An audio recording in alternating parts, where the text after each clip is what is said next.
अब केनोपनिषद का चतुर्थ खंड में हम आगे देखते हैं कि उस जो अब जो है इंद्रदेव आ जाते हैं वहाँ पर और फिर प्रश्नों को लेकर के मतलब जो है उमा के पास चले जाते हैं, देवी भगवती के पास जो है। फिर इसके बाद जो है अब आगे चलते हैं। उस भगवती उमा देवी ने स्पष्ट उत्तर दिया कि वे परब्रह्म परमात्मा हैं, मतलब जिसको वायु देवता ने और अग्नि देवता ने नहीं जान पाया था। तो फिर इसके बाद जो है उन परमात्मा की ही इस विजय में तुम अपनी महिमा मानने लगे थे। उनको ईगो हो गया था। और क्यों ईगो हो गया था? क्योंकि जो परब्रह्म थे उन्होंने देवताओं की सहायता से असुरों पर विजय प्राप्त की थी। तो देवताओं ने ये समझ लिया था इस बात को कि यह तो मेरे कारण से ही हुआ है। तो लेकिन अब देखिए, तो जो उमा के इस कथन से जो है निश्चय ही इंद्र ने समझ लिया कि यह ब्रह्म है। इंद्र समझ पाए कि यह तो ब्रह्म है। इसलिए जो तीनों देवता अग्नि वायु इंद्र के नाम से प्रसिद्ध हैं, यानी कि दूसरे चंद्रमा आदि देवों की अपेक्षा मानो अतिश्रेष्ठ हैं। कौन? अग्नि और वायु देवता, क्योंकि उन्होंने इन अत्यंत प्रिय और समीपस्थ परमेश्वर को स्पर्श किया है। ठीक, और उन्होंने इनको सबसे पहले जाना है कि ये साक्षात परब्रह्म परमेश्वर है। इन तीनों देवताओं में भी अग्नि वायु की अपेक्षा देवराज जो है इंद्र श्रेष्ठ है। यहाँ श्रेष्ठता के क्रम कौन किससे श्रेष्ठ है?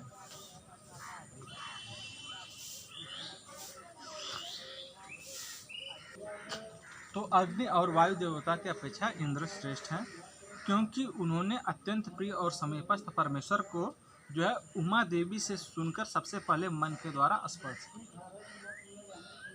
उसी ने इनको अन्यान्य देवताओं से पहले भली भांति जाना है।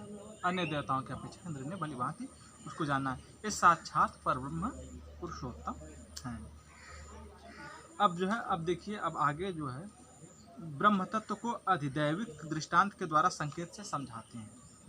तो देखिए चौथे श्लोक में, तो उस ब्रह्म का यह सांकेतिक उपदेश है जो कि यह बिजली का चमकना सा है। क्या है? यह बिजली सा चमकना सा है, इस प्रकार क्षण अस्थायी है, तथा जो नेत्रों का झपकना सा है, इस प्रकार यह अधिदैविक उपदेश है। अब आध्यात्मिक उदाहरण देते हैं कि जो कि हमारा मन है इस ब्रह्म के समीप है। ब्रह्म के समीप कौन है? हमारा जो है मन। और इस ब्रह्म के समीप जाता हुआ सा प्रतीत होता है। ये जो मन है ये ब्रह्म के समीप जाता हुआ सा क्या होता है? प्रतीत होता है। ठीक, तथा इस ब्रह्म को निरंतर अतिशय प्रेम पूर्वक स्मरण करता है। ये जो है जो मन है तो इसी में हाँ, तो आगे जो है जो मन है यह ब्रह्म के समीप है, क्योंकि जो है वह जो है ब्रह्म को निरंतर अतिशय प्रेम पूर्वक जो है स्मरण करता है। मन के द्वारा ही ब्रह्म का स्मरण होता है और जो है मन के संकल्प के द्वारा ही जो ब्रह्म के साक्षात्कार की उत्कट अभिलाषा भी होती है। मन के द्वारा ही अभिलाषा यानी कि जानने की इच्छा भी होती है। अब उस ब्रह्म की उपासना का प्रकार और उसका फल बताते हैं। तो वह परब्रह्म परमात्मा प्राणी मात्र का प्राण प्रिय होने का कारण है। जो परब्रह्म परमात्मा है वो सभी प्राणियों का जो है प्राण प्रिय होने का कारण है। तद्वन नाम से तद्वनम कहा गया है, तो तद्वनम नाम से वह जो है प्रसिद्ध है। वह आनंद घन परमात्मा प्राणी मात्र की अभिलाषा का विषय और सबका परम प्रिय है। प्राणियों की जो है जो जीव हैं उनकी अभिलाषा है, जानने की इच्छा है, जिज्ञासा है, और वह आनंद स्वरूप है। सुख नहीं है, सुख से ही सुख और दुख से ऊपर की अवस्था होती है आनंद। वो आनंद हमेशा शाश्वत रहता है।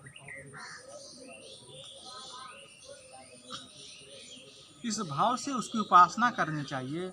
वह जो भी साधक उस ब्रह्म को इस प्रकार उपासना के द्वारा जान लेता है, उसको निसंदेह संपूर्ण प्राणी सब और हृदय से चाहते हैं, अर्थात वह प्राणी मात्र का प्रिय, परमात्मा जो है प्राणी मात्र का प्रिय हो जाता है। सभी लोग हृदय से चाहते हैं और हृदय में ही तो उस परमात्मा का वास है। हे गुरुदेव, ब्रह्म संबंधी रहस्यमयी विद्या का उपदेश कीजिए। इस प्रकार शिष्य के प्रार्थना करने पर गुरुदेव उपदेश देते हैं कि तुझको हमने रहस्यमयी ब्रह्म विद्या बतला दी। उन्होंने बताया कि तुमको हमने रहस्यमयी विद्या बतला दी, तुझको हम निश्चय ही ब्रह्म विषयक रहस्यमयी विद्या बतला चुके हैं। इस प्रकार तुमको समझना चाहिए। उस रहस्यमयी ब्रह्म विद्या के तपस्या, मन इंद्रियों का नियंत्रण, कर्तव्य पालन, ये तीनों आधार हैं। तो ब्रह्म विद्या के क्या आधार हैं? तीन आधार बताए गए हैं श्लोक 8वें में जो है। तो क्या कहते हैं? तपस्या, मन सहित इंद्रियों को जो है हमको, जो हमारा जो गोल है, जो ब्रह्म है, उधर को हमको मोड़ना, संसार से मोड़ना, और जो है मन इंद्रियों का जो है नियंत्रण करना, और कर्तव्य पालन, ठीक है, कर्म जो ड्यूटी है हमारी, जो है साधना, ये तीनों आधार हैं। वेद उस विद्या के संपूर्ण अंग है। उस विद्या के जो वेद हैं वो सब संपूर्ण अंग है, अर्थात वेद में उसके अंग प्रत्यंगों का जो है विस्तार पूर्वक वर्णन है।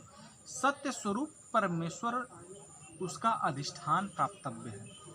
कोई भी इस प्रसिद्ध ब्रह्म को पूर्वोक्त प्रकार से भली भांति जान लेता है, समस्त पाप समूह को नष्ट करके अविनाशी असीम सर्वश्रेष्ठ परम धाम में प्रतिष्ठित हो जाता है, सदा के लिए स्थित हो जाता है। इसलिए जो है अब जो चतुर्थ खंड जो है समाप्त होता है। कोई भी इस प्रसिद्ध ब्रह्म विद्या को पूर्वोक्त प्रकार से भली बात जान लेता है, यानी कि जो ब्रह्म विद्या को जो जान जाता है, ब्रह्म विद्या का जो है ब्रह्म को जानने वाली विद्या, जिससे जो है जो ब्रह्म है उसको जाना जा सके, जब वह जान लेता है तो समस्त पाप समूह को नष्ट करके जो अविनाशी है, जिसका कभी विनाश नहीं होता है, वो हमेशा शाश्वत रहता है, असीम सर्वश्रेष्ठ परम धाम में जो है प्रतिष्ठित हो जाता है। ठीक है, इसी के साथ जो है समाप्त हो गया केनोपनिषद, सामवेदी केनोपनिषद समाप्त। ओम श्री गुरुदेव भगवान।